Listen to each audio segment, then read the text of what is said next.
The first book of He Who Fights with Monsters bursts open with a premise that feels both familiar and refreshingly new. At its heart, it is an isekai story, but one that takes the genre's conventions and injects them with wit, heart, and a healthy dose of irreverent humor. The tale begins with Jason Asano, an ordinary man from Earth who wakes up in a strange, magical world governed by ranks, powers, and strange rituals. Jason is no chosen one, no secret demigod, no stoic warrior. He's an Australian office worker with a sharp tongue, a pragmatic streak, and an uncanny ability to irritate nearly everyone he meets. This subversion alone sets the tone for a story that's as much about personality as it is about adventure. The opening chapters carry the feeling of disorientation one would expect if someone truly ordinary were cast into a fantastical setting. Jason's bewilderment is written with such grounded humor that the reader immediately connects with his struggles. Where most protagonists in this genre tend to take to magic and combat as though born for it, Jason approaches things with skepticism, sarcasm, and a relentless determination to make sense of it all. That contrast becomes the foundation of his character arc. The narrative shines brightest in its balance of comedy and sincerity. Jason's sharp wit and modern perspective constantly clash with the solemn, high fantasy environment around him. This leads to hilarious exchanges, misunderstandings, and running jokes. But the humor never undercuts the tension or the stakes. Instead, it serves to humanize Jason, making him not just a character in a world of monsters and magic, but a believable man adapting to the unthinkable. When moments of genuine fear, pain, and triumph arrive, they hit harder because of the levity that precedes them. Beyond the humor, the book's greatest strength lies in its cast of supporting characters. From the stoic and honorable Rufus to the fierce and empathetic Farah, each ally Jason encounters feels multidimensional. The relationships are written with warmth, friction, and growth, developing into a found family dynamic that grounds the grander conflicts in emotional authenticity. Readers don't just want Jason to succeed because he's the protagonist. They want him to succeed because his victories matter to the people he's come to care about. The progression system within the world is another highlight.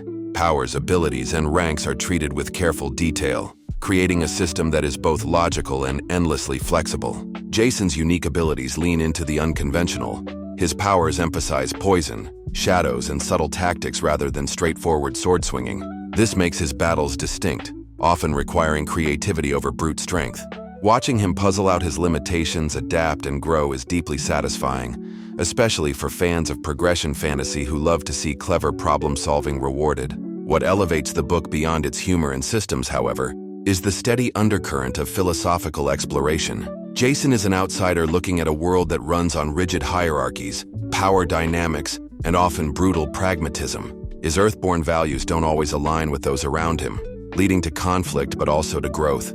For him and those he encounters, the story quietly asks questions about morality, about the use of power, and about what it means to be a hero in a world where power often dictates justice. These questions are woven naturally into the plot, never heavy-handed, but always present enough to give the reader something to chew on between the laughs and battles. As the story unfolds, Jason's transformation from a bewildered everyman to a competent, if still sarcastic adventurer feels earned.